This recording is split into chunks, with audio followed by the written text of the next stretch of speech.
પ્રકરણ 3. કમ્પોઝરનો ઉપયોગ કરી સરળ વેબસાઇટની રચના. આધુનિક યુગમાં કોઈપણ વ્યવસાયમાં વેબસાઇટ ખૂબ અગત્યનો ભાગ ભજવે છે. તે વિશ્વકક્ષાએ વ્યવસાયની રજૂઆતમાં મદદરૂપ બને છે.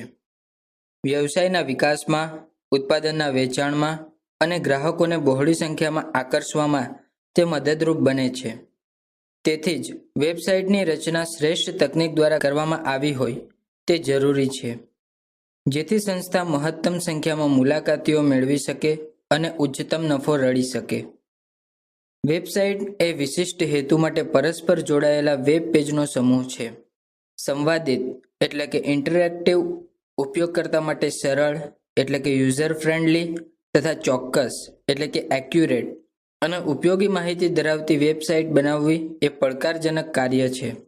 વેબસાઇટની રચના એવી હોવી જોઈએ જેથી ઉપયોગકર્તાને તે માહિતીપ્રદ લાગે તથા ઉપયોગકર્તા વારંવાર તેની મુલાકાત લે. જો સાઇટ વ્યાવસાયિક હોય તો તે ગ્રાહકોની સંખ્યામાં વધારો કરે. વેબસાઇટની રચના કરતી વખતે પૂરતું ધ્યાન આપવામાં આવે તો આ હેતુ સિદ્ધ થઈ શકે. આ પ્રકરણમાં વેબસાઇટનું આયોજન કરવા માટે ધ્યાનમાં રાખવાના સામાન્ય મુદ્દાઓની ચર્ચા કરવામાં આવી છે. આપણે કમ્પોઝર પ્રોગ્રામની મદદથી વેબસાઇટ બનાવી તેને ઇન્ટરનેટ પર પ્રકાશિત એટલે કે પબ્લિશ કરીશું. વેબસાઇટનું આયોજન.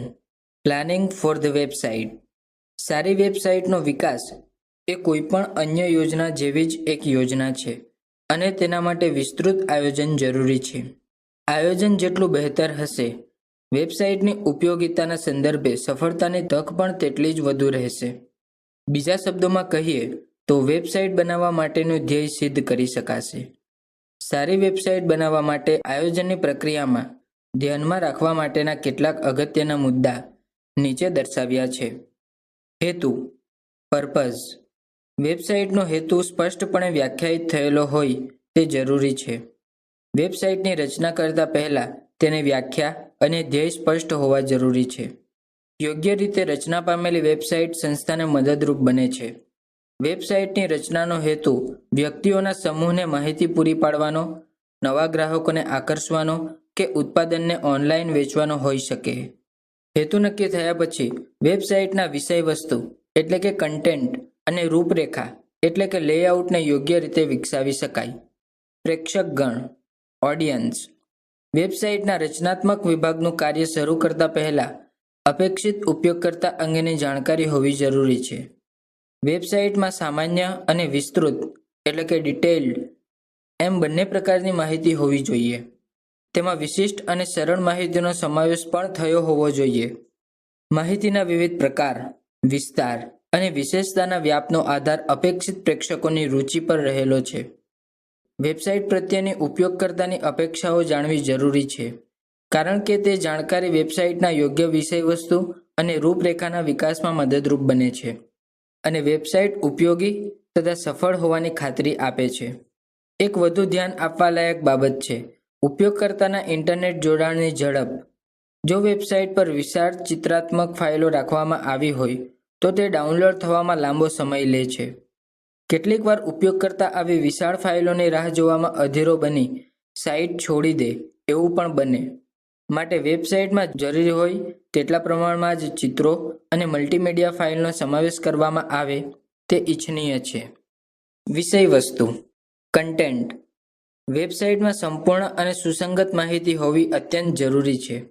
અસંગત માહિતીનો વધુ ઉપયોગ ઉપયોગકર્તાને નિરાશ બનાવી શકે છે, કારણ કે તે સ્પષ્ટ વિગતો પ્રાપ્ત કરી શકતો નથી.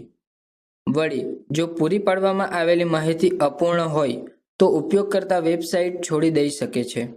યોગ્ય અને સુસંગત માહિતી મૂકવાથી ઉપયોગકર્તાને સંતોષ પ્રાપ્ત થાય છે તથા વેબસાઇટમાં તેનો રસ જળવાઈ રહે છે. વેબસાઇટના વિષયવસ્તુને સામાન્ય અને વિસ્તૃત વર્ગોમાં વહેંચવું જરૂરી છે. સામાન્ય વિષયવસ્તુ ઉપયોગકર્તા સમક્ષ સાઇટ, સંસ્થા, ઉત્પાદન અને સેવાઓ તથા અન્ય વસ્તુઓનું વિહંગાવલોકન એટલે કે ઓવરવ્યૂ પૂરું પાડે છે. માહિતીની સંક્ષિપ્ત સમજૂતી ઉપયોગકર્તાની શોધમાં મદદરૂપ નીવડે છે. તે યોગ્ય અને સ્પષ્ટ વિગતોનો નિર્દેશ કરે છે તથા સાઇટમાં આવેલ અન્ય ઉપલબ્ધ વસ્તુઓ માટે જાણકારી પૂરી પાડે છે. વિસ્તૃત વિષયવસ્તુ ઉપયોગકર્તાને ઉત્પાદન અને સેવાઓ અંગેની વિસ્તૃત માહિતી પૂરી પાડે છે. વેબસાઇટની રૂપરેખા એવી હોવી જોઈએ કે ઉપયોગકર્તા તેને ઉપયોગી એવી વિશિષ્ટ માહિતી સરળતાથી મેળવી શકે. લખાણના ફકરા હંમેશા યોગ્ય લંબાઈના રાખવા જોઈએ. વેબ પેજ પર વિપુલ પ્રમાણમાં વિષયવસ્તુ દર્શાવવાનું હોય તો તેને લખાણના નાના નાના વિભાગોમાં વહેંચી નાખવું જોઈએ. આમ કરવાથી ઉપયોગકર્તા પોતાને જરૂરી માહિતી સરળતાથી મેળવી શકે છે. વેબસાઇટમાં નેવિગેશન શક્ય એટલું સરળ હોવું જોઈએ. એક પાના પરથી અન્ય પાના પરનું સ્થાનાંતરણ સરળ હોવું જોઈએ, જેથી ઉપયોગકર્તાને ખબર પડે કે તે ક્યાં છે અને હોમ પેજ પર કેવી રીતે પાછા ફરી શકાશે.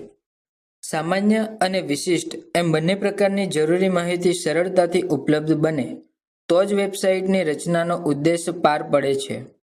સારા વિષયવસ્તુથી સભર વેબસાઇટ ઉદ્યોગ કે અન્ય સંસ્થા માટે એક કિંમતી સાધન બની રહે છે. અન્ય સાધનોની જેમ વેબસાઇટ પણ સંસ્થા માટે શ્રેષ્ઠ કાર્ય કરી શકે છે. માધ્યમ મીડિયમ. વધુને વધુ વ્યક્તિઓ હવે સ્માર્ટફોન અને ટેબ્લેટ દ્વારા ઇન્ટરનેટનો ઉપયોગ કરી રહી છે. વેબસાઇટની રૂપરેખાનું કદ કમ્પ્યુટર, સ્માર્ટફોન અને ટેબ્લેટ જેવા તમામ સાધનોને અનુરૂપ હોવું જોઈએ. આ ઉપરાંત વેબસાઇટની રૂપરેખા તૈયાર કરતી વખતે એ પણ ધ્યાનમાં રાખવું જોઈએ કે તેને મોઝિલા ફાયરફોક્સ, ક્રોમ, ઓપેરા અને ઇન્ટરનેટ એક્સપ્લોરર જેવા તમામ પ્રચલિત વેબ બ્રાઉઝરમાં યોગ્ય રીતે દર્શાવવામાં આવે. કમ્પોઝરનો ઉપયોગ કરી સરળ વેબસાઇટ બનાવવી. ક્રિએટિંગ અ સિમ્પલ વેબસાઇટ યુઝિંગ કમ્પોઝર. અગાઉના પ્રકરણમાં આપણે કમ્પોઝરની મદદથી વેબ પેજની રચના તથા સંપાદન માટે જાવાસ્ક્રિપ્ટના ઉપયોગ વિશે ચર્ચા કરી હતી. વેબસાઇટ બનાવવા માટે સામાન્ય રીતે ધ્યાનમાં લેવાતા મુદ્દાઓ પણ આપણે જોયા હતા. હવે આપણે કમ્પોઝરની મદદથી એક નાની ઈ-કોમર્સની વેબસાઇટ કેવી રીતે બનાવી શકાય તેનો અભ્યાસ કરીશું. આપણે સ્કૂલ પ્લાઝા નામની એક સરળ ઈ-કોમર્સ વેબસાઇટની રચના કરીએ, જે શાળામાં જતા વિદ્યાર્થીઓની જરૂરિયાતો પૂરી કરતી હોય.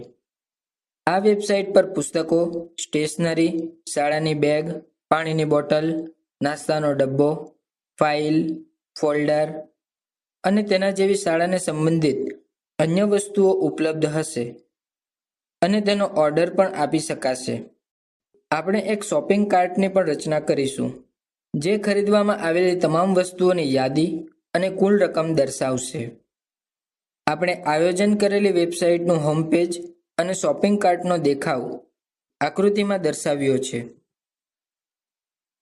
આપણે ક્રમિક પગલાં દ્વારા આ વેબસાઇટની રચના કરીએ. સૌપ્રથમ આપણે વેબસાઇટનું હોમ પેજ બનાવીશું. જ્યારે ઉપયોગકર્તા વેબ બ્રાઉઝરના એડ્રેસ બારમાં URL સરનામું ઉમેરે ત્યારે વેબસાઇટના ખોલવામાં આવતા સૌપ્રથમ પાનાને હોમ પેજ કહે છે. તમામ ઉપલબ્ધ વસ્તુઓના વર્ગ એટલે કે કેટેગરીની યાદી આપણી વેબસાઇટના હોમ પેજમાં દર્શાવવી જોઈએ. કોઈપણ વર્ગ પર ક્લિક કરવાથી તે વર્ગમાં આવેલી વસ્તુઓ દર્શાવતું અન્ય વેબ પેજ રજૂ કરવામાં આવશે. વેબસાઇટ બનાવવા માટે ટેમ્પલેટ નામે ઓળખાતી વિવિધ રૂપરેખાઓના નમૂના ઇન્ટરનેટ પર નિઃશુલ્ક ઉપલબ્ધ છે. આ ટેમ્પલેટ સરળતાથી ડાઉનલોડ કરી જરૂર મુજબ ઉપયોગમાં લઈ શકાય છે.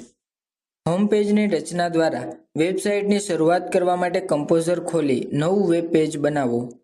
વેબ પેજમાં તમામ વિષયવસ્તુ અને ચિત્રોની ગોઠવણ કરવા માટે આકૃતિમાં દર્શાવ્યા મુજબ એક ખાનું એટલે કે સેલ ધરાવતું કોષ્ટક ઉમેરીશું. કોષ્ટક ઉમેરવા માટે ઇન્સર્ટ ટુ ટેબલ પસંદ કરો. એક સેલ ધરાવતું કોષ્ટક પસંદ કરી OK બટન પર ક્લિક કરો. યોગ્ય શીર્ષક આપી વેબ પેજનો સંગ્રહ કરો. શીર્ષક વેબ બ્રાઉઝરના ટાઇટલ બારમાં દર્શાવવામાં આવશે. અહીં આપણે સ્કૂલ પ્લાઝા શીર્ષક આપ્યું છે. index.html નામ આપી ફાઇલનો સંગ્રહ કરો. સામાન્ય રીતે હોમ પેજને index.html નામ આપવામાં આવે છે. વેબ સર્વર પર દરેક વેબસાઇટ ડિરેક્ટરીમાં બનાવવામાં આવે છે અને દરેક વેબ પેજ એ વેબ સર્વર પરની સ્વતંત્ર ફાઇલ છે. જ્યારે ઉપયોગકર્તા www.schoolplaza.com જેવું વેબસાઇટનું કોઈ URL બ્રાઉઝરમાં લખે છે ત્યારે તે ખોલવામાં આવનાર ફાઇલની સ્પષ્ટતા કરતો નથી, પરંતુ વેબ સર્વરને થોડું વિષયવસ્તુ દર્શાવવા માટે એક પૂર્વનિર્ધારિત ફાઇલની જરૂર પડે છે. આ પૂર્વનિર્ધારિત ફાઇલનું નામ index.html છે. આમ, જ્યારે ફાઇલના નામ વગર URL ઉમેરવામાં આવે છે, ત્યારે સર્વર પૂર્વનિર્ધારિત ફાઇલને ધ્યાનમાં લઈ તેને આપોઆપ દર્શાવે છે. હવે આપણે ઉમેરેલા કોષ્ટકને બેકગ્રાઉન્ડ કલર આપીશું. કોષ્ટક પસંદ કરી ડબલ ક્લિક કરો. વૈકલ્પિક રૂપે કોષ્ટક પર રાઇટ ક્લિક કરી ટેબલ સેલ પ્રોપર્ટીઝ વિકલ્પ પસંદ કરી શકાય. આમ કરવાથી આકૃતિમાં દર્શાવેલું ટેબલ પ્રોપર્ટીઝ ડાયલોગ બોક્સ ખુલશે. અહીં ટેબલ અને સેલ્સ બે વિભાગ એટલે કે ટેબ જોવા મળશે, જેના દ્વારા ઉપયોગકર્તા કોષ્ટક કે સ્વતંત્ર સેલના વિવિધ પાસાને નિયંત્રિત કરી શકશે. કોષ્ટકને સંબંધિત સેલ અહીં જોઈ શકાશે. ટેબલ વિભાગમાં આવેલા વિકલ્પ નીચે દર્શાવ્યા છે. 1. સાઇઝ. તે હરોળ એટલે કે રો અને સ્તંભ એટલે કે કોલમની સંખ્યા તથા કોષ્ટકની ઊંચાઈ અને પહોળાઈ દર્શાવે છે. ઊંચાઈ અને પહોળાઈ પિક્સેલ અથવા વિન્ડોના ટકાના સ્વરૂપે હોઈ શકે. 2. Borders and spacing. કોષ્ટકને સીમારેખા એટલે કે બોર્ડર આપવાની હોય તો તે માટેના વિકલ્પ અહીં દર્શાવવામાં આવે છે. સેલ વચ્ચેની જગ્યા નિશ્ચિત કરવા માટે સ્પેસિંગનો ઉપયોગ કરવામાં આવે છે. સેલની કિનારી અને તેમાં આવેલ લખાણ વચ્ચેની જગ્યા નિશ્ચિત કરવા પેડિંગનો ઉપયોગ કરવામાં આવે છે. 3. Table alignment. કોષ્ટકને ડાબી બાજુ, જમણી બાજુ કે વચ્ચે ગોઠવે છે. 4. કેપ્શન. જરૂર જણાય તો કોષ્ટકને શીર્ષક આપી શકાય છે. 5th. Background colour. કોષ્ટકના બેકગ્રાઉન્ડનો કલર દર્શાવે છે. આકૃતિમાં દર્શાવ્યા મુજબ તમારી ઈચ્છા મુજબ બેકગ્રાઉન્ડ કલર પસંદ કરો. હવે સ્કૂલ પ્લાઝા લખાણ અને તેને સંબંધિત ચિત્રો ઉમેરવા માટે એક હરોળ અને 2 સ્તંભ ધરાવતું અન્ય કોષ્ટક ઉમેરીએ. એક સ્તંભ લખાણ દર્શાવશે અને બીજામાં ચિત્ર દર્શાવવામાં આવશે. ઇન્સર્ટ ટુ ટેબલ વિકલ્પ પસંદ કરો. આકૃતિમાં દર્શાવ્યા મુજબ 1x2 કોષ્ટક પસંદ કરો અને OK બટન પર ક્લિક કરો. કોષ્ટકને બેકગ્રાઉન્ડ કલર આપો. હવે કોષ્ટકના ડાબી બાજુના સેલમાં લખાણ અને જમણી બાજુના સેલમાં ચિત્ર ઉમેરીએ. ચિત્ર ઉમેરવા માટે ઇન્સર્ટ ટુ ઇમેજ વિકલ્પ પસંદ કરો. વૈકલ્પિક રીતે ટૂલબાર પર આવેલા ચિત્રના આઇકન પર ક્લિક પણ કરી શકાય. આમ કરવાથી આકૃતિમાં દર્શાવેલ ડાયલોગ બોક્સ ખોલવામાં આવશે. ચિત્રનું સ્થાન શોધો. ઇનપુટ બોક્સમાં વૈકલ્પિક લખાણ ઉમેરો અને જો વૈકલ્પિક લખાણ ઉમેરવા માંગતા ન હો તો don't use alternate text radio button પર ક્લિક કરો. ચિત્રને બ્રાઉઝરમાં દર્શાવી શકાય તેમ ન હોય ત્યારે તેના સ્થાને આ વૈકલ્પિક લખાણ દર્શાવવામાં આવશે. નોંધ: આપણે અહીં school1.jpg ચિત્રનો ઉપયોગ કર્યો છે. વિદ્યાર્થીઓ પોતાની પસંદગીનું ચિત્ર બનાવી શકે છે અથવા અન્ય મનપસંદ ચિત્રનો ઉપયોગ કરી શકે છે. હવે ડાયમેન્શન વિભાગ પસંદ કરી તેમાં આવેલ કસ્ટમ સાઇઝ વિકલ્પ પસંદ કરો. ચિત્રને આખા સેલમાં દર્શાવવાનું હોવાથી આકૃતિમાં દર્શાવ્યા મુજબ ઊંચાઈ અને પહોળાઈ 100% રાખીશું. અન્ય સેલમાં આકૃતિમાં દર્શાવ્યા મુજબ લખાણ ઉમેરો. આકૃતિમાં ઉમેરવામાં આવેલ લખાણ અને ચિત્ર દર્શાવ્યા છે. હવે વર્ગો એટલે કે કેટેગરીઝ અને નવા ઉત્પાદનો એટલે કે ન્યૂ પ્રોડક્ટ્સ દર્શાવવા માટે 2 હરોળ અને 2 સ્તંભ ધરાવતું અન્ય કોષ્ટક ઉમેરીશું. પ્રથમ હરોળના સેલમાં કેટેગરીઝ અને ન્યૂ પ્રોડક્ટ્સ લખાણ ટાઈપ કરો. ફોર્મેટ ટુ ટેક્સ્ટ કલરનો ઉપયોગ કરી લખાણને યોગ્ય રંગ આપો. આકૃતિમાં લખાણ સાથેની હરોળ દર્શાવી છે. ત્યાર પછી બીજી હરોળમાં કેટેગરીઝની નીચે એક સ્તંભ અને વધુ હરોળ સાથેનું એક અન્ય કોષ્ટક ઉમેરીશું. આ કોષ્ટકમાં સ્કૂલ બેગ, પાણીની બોટલ અને અન્ય વસ્તુ માટેના દરેક વર્ગ એક હરોળમાં ઉમેરીશું. લખાણને યોગ્ય રંગ આપો. અહીં વર્ગ છૂટા પાડવા માટે આપણે આડી લીટી પણ ઉમેરીશું. આડી લીટી ઉમેરવા માટે ઇન્સર્ટ ટુ હોરિઝોન્ટલ લાઇન વિકલ્પનો ઉપયોગ કરવામાં આવે છે. વળી વર્ગોને એવી રીતે લિંક આપવામાં આવશે કે જે આપણને પસંદ કરેલ વર્ગના સંબંધિત પાના પર લઈ જશે. વર્ગ પરની લિંક આપણે પછીથી બનાવીશું. હવે આપણે નવા ઉત્પાદનના સેલની નીચે વસ્તુની છબી અને તેને સંબંધિત વિગતો ઉમેરવા કોષ્ટકની રચના કરીએ. પાનામાં દર્શાવવા ઈચ્છતા હોઈએ તે વસ્તુ આધારિત કોષ્ટક ઉમેરો. અહીં આપણે 3 હરોળ અને 3 સ્તંભ સાથેનું કોષ્ટક ઉમેર્યું છે. વેબ પેજમાં ઉમેરેલું કોષ્ટક આકૃતિમાં દર્શાવ્યું છે. ત્યારબાદ પાનાના નીચેના ભાગમાં about school plaza, feedback, contact us અને સાઇટ મેપની વિગતો માટે અન્ય એક કોષ્ટક ઉમેરીશું. કોષ્ટકની રચના કરી લખાણ ઉમેરો. આ લખાણ પણ લિંક બનશે. આપણે લગભગ આખું હોમપેજ બનાવી લીધું છે. જ્યારે કોઈ પણ વર્ગ પર ક્લિક કરવામાં આવશે ત્યારે પાનાની ગોઠવણ સમાન રહેશે, પરંતુ તે વર્ગને અનુરૂપ ચિત્ર બદલાઈ જશે. આમ હવે નવા વેબ પેજની રચના કરવાની જરૂર નથી, પરંતુ હોમ પેજની જ એકથી વધુ નકલો કરી જરૂર મુજબ તેમાં ફેરફાર કરી શકાશે. સેવ એઝ વિકલ્પ પસંદ કરી ફાઇલનો જુદા જુદા નામથી સંગ્રહ કરો.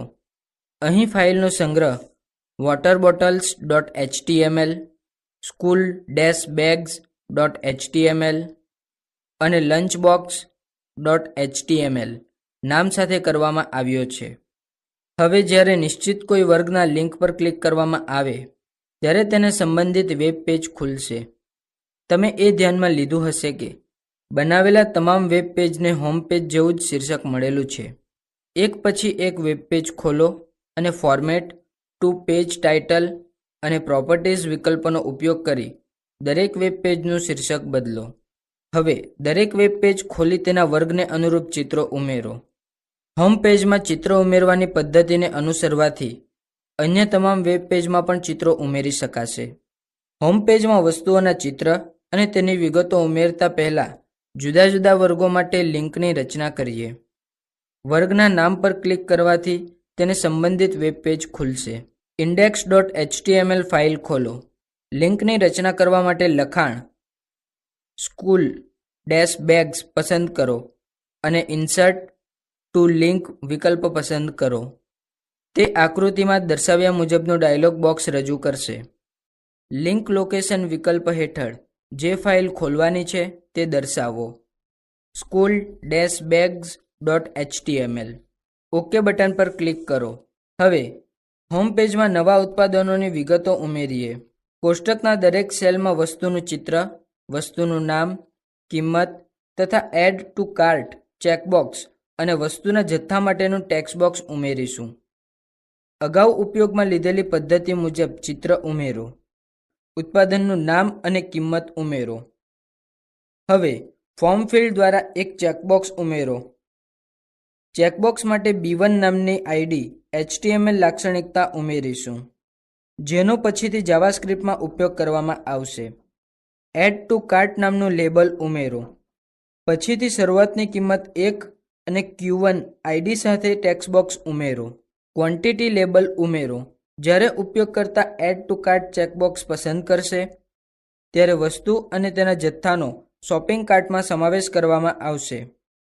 ઉમેરવામાં આવેલ ઉત્પાદનોની વિગતો આકૃતિમાં દર્શાવી છે. નોંધ: આપણે બનાવેલ વર્ગ માટેના ચિત્રો વેબ પેજમાં ઉમેરો. બાકીની વિશેષતાઓ સમાન રહેશે. અહીં અન્ય વેબ પેજ દર્શાવવામાં આવ્યા નથી. પાનાના નીચેના ભાગમાં પરચેસ બટન ઉમેરીશું, જે આપણને બિલની વિગતોના વેબ પેજ તરફ લઈ જશે. આ પાનું ખરીદવામાં આવેલ કુલ વસ્તુઓની સંખ્યા અને કુલ રકમ દર્શાવે છે. બટનની ઓન ક્લિક ઘટના સમયે કોડ લિસ્ટિંગમાં દર્શાવેલ જાવાસ્ક્રિપ્ટ ઉમેરીએ. તે ઓન કાર્ટ બ્રેકેટ વિધેયનો અમલ કરશે અને ત્યાર પછી ઓન કાર્ટ બ્રેકેટ વિધેય બિલ માટેનું વેબ પેજ દર્શાવશે. કોડ લિસ્ટિંગમાં ઓન કાર્ટ બ્રેકેટ વિધેય દર્શાવ્યું છે. પ્રથમ ઇફ વિધાન ચકાસે છે કે આઇટમ 1 માટેનું ચેકબોક્સ પસંદ કરવામાં આવ્યું છે કે નહીં. આ પહેલાં આપણે આઇટમ 1ના ચેકબોક્સને B1 નામથી આઈડી આપ્યું છે.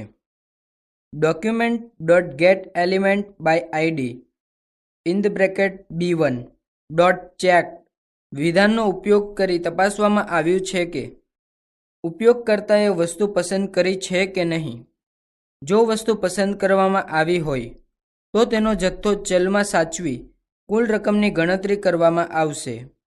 અંતમાં સ્ટ્રિંગ સ્વરૂપે વસ્તુનું નામ, કિંમત, જથ્થો અને કુલ રકમનો ચલમાં સંગ્રહ કરીશું. અહીં દરેક વિગતને અલ્પવિરામ દ્વારા છૂટી પાડવામાં આવી છે. દરેક ઉત્પાદનની વિગતોને વિસર્ગ દ્વારા છૂટી પાડવામાં આવી છે. યાદીમાં આવેલ દરેક વસ્તુ માટે સ્ક્રિપ્ટને આગળ વધારવામાં આવે છે. જો ઉપયોગકર્તાએ એક પણ વસ્તુ પસંદ કરી ન હોય અને પરચેસ બટન પર ક્લિક કરવામાં આવે તો નો આઇટમ ઇઝ સિલેક્ટેડ લખાણ સાથેનો સંદેશ દર્શાવવામાં આવશે. નહીં તો વસ્તુને કૂકી તરીકે સંગ્રહવામાં આવશે. ઉપયોગકર્તાના કમ્પ્યુટરમાં સંગ્રહ કરવામાં આવતા ચલને કૂકી કહે છે. તે માર્ગ યાદ રાખી મુલાકાતીના વધુ સારા અનુભવ માટે આ સાઇટની આંકડા વિષયક માહિતી માટે જરૂરી પસંદગીઓ, ખરીદી, વળતર અને અન્ય માહિતી પૂરી પાડે છે. જાવાસ્ક્રિપ્ટમાં ડોક્યુમેન્ટ ઓબ્જેક્ટના કૂકીઝ ગુણધર્મ દ્વારા કૂકીનો ઉપયોગ કરી શકાય છે. કૂકીને વાંચી શકાય છે, રચી શકાય છે, સુધારી શકાય છે તથા દૂર કરી શકાય છે.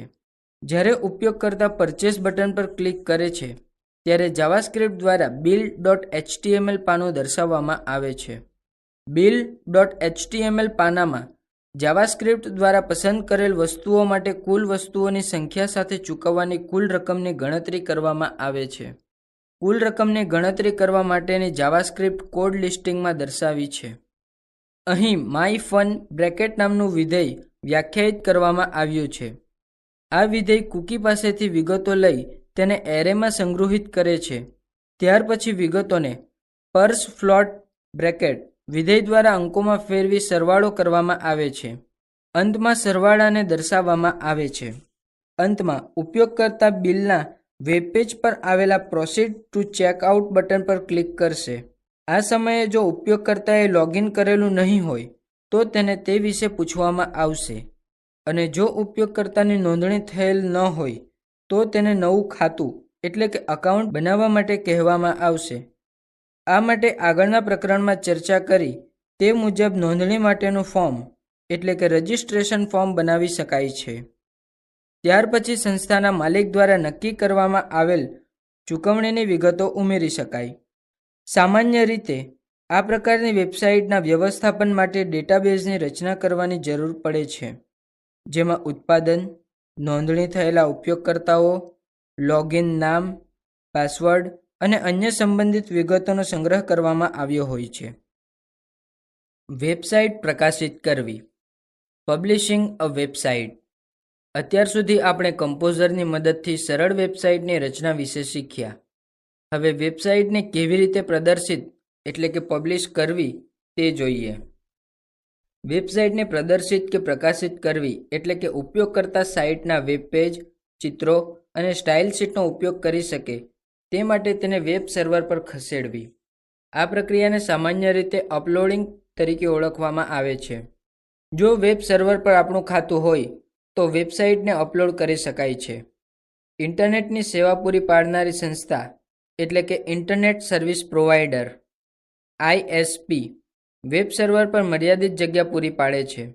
વ્યાવસાયિક રીતે હોસ્ટિંગ પૂરું પાડતી સંસ્થાઓ પાસેથી જગ્યા ખરીદી પણ શકાય છે. વૈકલ્પિક રીતે વેબસાઇટને અપલોડ કરવા માટે ઘણા વેબ હોસ્ટ છે જે ઉપયોગકર્તાને મર્યાદિત જગ્યા નિઃશુલ્ક પૂરી પાડે છે. આ નિઃશુલ્ક જગ્યા મર્યાદિત સમયમર્યાદા માટે પણ હોઈ શકે છે. આપણે બનાવેલ વેબસાઇટના ઉદાહરણમાં આવી જ નિઃશુલ્ક જગ્યા પૂરી પાડતી સાઇટનો ઉપયોગ કરી વેબસાઇટ અપલોડ કરી છે. સાઇટને પ્રદર્શિત કરવા સિસ્ટમની ગોઠવણી માટે તે જગ્યાના સેટિંગ જાણવા જરૂરી છે. index.html વેબ પેજ ખોલો અને ફાઇલ ટુ પબ્લિશ વિકલ્પ પસંદ કરો. આકૃતિમાં દર્શાવ્યા મુજબ પબ્લિશ પેજ ડાયલોગ બોક્સ રજૂ કરવામાં આવશે. પબ્લિશ પેજ ડાયલોગ બોક્સમાં આપેલ ગોઠવણના વિભાગોમાં નીચેની વિગતો પૂરી પાડવામાં આવે છે. ફર્સ્ટ, સાઇટ નેમ ફિલ્ડમાં વેબસાઇટનું નામ ઉમેરો. વેબસાઇટનો સંદર્ભ મેળવવા માટે આ નામનો ઉપયોગ કમ્પોઝર દ્વારા માત્ર આંતરિક હેતુ માટે કરવામાં આવે છે. સેકન્ડ, વેબસાઇટ ઇન્ફોર્મેશનમાં HTTP address of your homepage field વેબસાઇટનું પ્રત્યક્ષ સરનામું અથવા યુઆરએલ રજૂ કરે છે. નોંધ: આપણે ઇન્ટરનેટ પર ડોમેઇનની નોંધણી કરાવી શકીએ છીએ. ઇન્ટરનેટ પર એવી ઘણી વેબસાઇટ ઉપલબ્ધ છે જેની મદદથી આપણે ડોમેઇન નામની નોંધણી કરી શકીએ છીએ. ઉદાહરણ તરીકે, સામાન્ય ખર્ચ ચૂકવી www.schoolplaza.com જેવું નામ મેળવી શકાય છે. થર્ડ, જગ્યા ખરીદવામાં આવી હોય તે આઈએસપી કે વેબ હોસ્ટ દ્વારા વેબસાઇટ પ્રદર્શિત કરવા માટે વિગતો પૂરી પાડવામાં આવે છે. પ્રકાશન માટેનું સરનામું ટાઈપ કરો. જો એફટીપી દ્વારા જોડાણ કરવામાં આવ્યું હોય તો એફટીપી સરનામું ટાઈપ કરો. આપણા કમ્પ્યુટર પાસેથી વેબ હોસ્ટ પર ફાઇલોના સ્થાનાંતરણ માટે ફાઇલ ટ્રાન્સફર પ્રોટોકોલ એટલે કે એફટીપીનો ઉપયોગ કરવામાં આવે છે. અગાઉ ચર્ચા કરી તે મુજબ આ પ્રક્રિયાને અપલોડિંગ કે પ્રકાશન એટલે કે પબ્લિશિંગ કહે છે. એફટીપી યુઝરનેમ અને પાસવર્ડ આપો. નોંધ: વેબ હોસ્ટ દ્વારા પૂરી પાડવામાં આવેલી નિઃશુલ્ક જગ્યાની વિગતો આકૃતિમાં દર્શાવી છે. આકૃતિમાં આવેલા પબ્લિશ વિભાગ પર ક્લિક કરો. આમ કરવાથી આકૃતિમાં દર્શાવેલ ડાયલોગ બોક્સ રજૂ થશે. હવે નીચે દર્શાવેલ પગલાંને અનુસરો. ફર્સ્ટ, જો પસંદ થયેલ ન હોય તો ડ્રોપ ડાઉન મેનુમાંથી સાઇટનું નામ પસંદ કરો. સેકન્ડ, પેજ ટાઇટલ ઉમેરો. તે index.htmlના શીર્ષકનો સંદર્ભ આપે છે. થર્ડ, ફાઇલનું નામ આપો. અહીં index.html ફાઇલ ખુલેલી હોવાને કારણે તે આપોઆપ ફાઇલનું નામ લઈ લેશે. ફોર્થ, જો વેબ પેજ સાઇટની પેટા ડિરેક્ટરીમાં હોવું જરૂરી હોય તો તેને સાઇટ સબ ડિરેક્ટરી ફિલ્ડમાં ઉમેરો. કેટલીક હોસ્ટ સંસ્થાઓની એ જરૂરિયાત હોય છે કે વેબ પેજને public_html જેવી સ્વતંત્ર ડિરેક્ટરીમાં રાખવામાં આવે. ફિફ્થ, ચિત્રો માટેની ડિરેક્ટરી નિશ્ચિત કરો. સામાન્ય રીતે ચિત્રોને તે જ ડિરેક્ટરીમાં રાખવામાં આવે છે. સિક્સ, પબ્લિશ બટન પર ક્લિક કરો. આકૃતિમાં દર્શાવેલ પબ્લિશિંગ ડાયલોગ બોક્સ રજૂ કરવામાં આવશે. હવે કમ્પોઝર ફાઇલોને અપલોડ કરશે અને અંતમાં પોપઅપ સંદેશ પ્રદર્શિત કરશે. અપલોડિંગ થઈ ગયા બાદ બ્રાઉઝરમાં યુઆરએલ ટાઈપ કરી વેબસાઇટને તપાસી લો. વેબ વિકાસ માટેના અન્ય open source tool. Other open source web development tools. કમ્પોઝરની મદદથી વેબસાઇટની રચના કેટલી સરળતાપૂર્વક કરી શકાય તેનો આપણે અભ્યાસ કર્યો. આપણે અગાઉ જોયું તે મુજબ કમ્પોઝર એ વેબ વિકાસ માટેનું એક નિઃશુલ્ક અને ઓપન સોર્સ આઈડીઈ છે. કમ્પોઝરની જેમ જ વેબ વિકાસ માટેના ઘણા નિઃશુલ્ક ટૂલ ઇન્ટરનેટ પર ઉપલબ્ધ છે. નેટ પર સરળતાથી ઉપલબ્ધ હોય અને વેબ ડેવલપર દ્વારા વેબસાઇટના વિકાસ માટે સરળતાથી ઉપયોગમાં લઈ શકાય તેવા કેટલાક ઓપન સોર્સ ટૂલ વિશે ચર્ચા કરીએ. અપ્ટાના સ્ટુડિયો. વેબ વિનિયોગ બનાવવા માટે અપ્ટાના સ્ટુડિયો એક સક્ષમ ઓપન સોર્સ આઈડીઈ એટલે કે ઇન્ટિગ્રેટેડ ડેવલપમેન્ટ એન્વાયરમેન્ટ છે. તે HTML, CSS, JavaScript, Ruby, Rails, PHP, Python અને અન્ય ઘણી ભાષાઓને સમર્થન આપતું એક સંપૂર્ણ વેબ વિકાસ માટેનું વાતાવરણ પૂરું પાડે છે. તે વિપુલ સંખ્યામાં વધારાના પ્લગઇન સાથે આપવામાં આવે છે. અપ્ટાના સ્ટુડિયો 2.0.5 જે અપ્ટાના સ્ટુડિયો 2 પણ કહેવાય છે નો ઉપયોગ HTML, CSS અને જાવાસ્ક્રિપ્ટની મદદથી વેબ વિનિયોગના વિકાસ માટે થાય છે. www.aptana.com વેબસાઇટ પરથી તે સરળતાથી ડાઉનલોડ કરી શકાય છે. અપ્ટાના સ્ટુડિયોનો દેખાવ આકૃતિમાં દર્શાવ્યો છે. આકૃતિમાં દર્શાવ્યા મુજબ તેની મદદથી PHP, રેઇલ્સ, રૂબી કે વેબમાં પ્રોજેક્ટ બનાવી શકાય છે. આ ઇન્ટરફેસમાં લખેલ HTML કોડ આકૃતિમાં દર્શાવેલ છે. બ્લુગ્રીફોન. બ્લુગ્રીફોન એક અન્ય ઓપન સોર્સ WYSIWYG પ્રકારનું HTML એડિટર છે.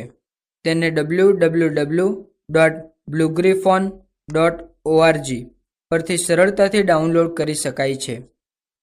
તે અંગ્રેજી, ડચ, જર્મન, ચાઇનીઝ અને અન્ય ઘણી ભાષાઓનું સમર્થન કરે છે.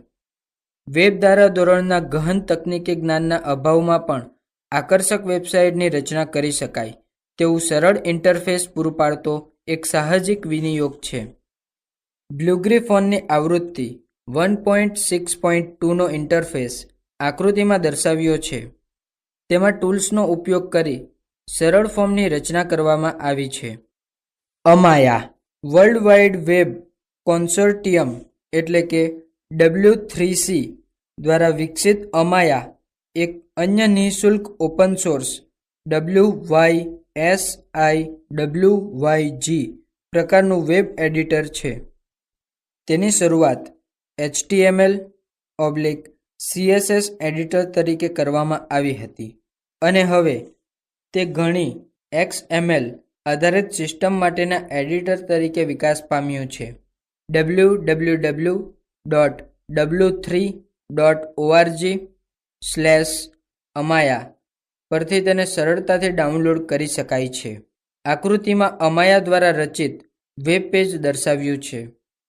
વેબ પેજની નીચે જ તેના સોર્સને પણ જોઈ શકાય છે.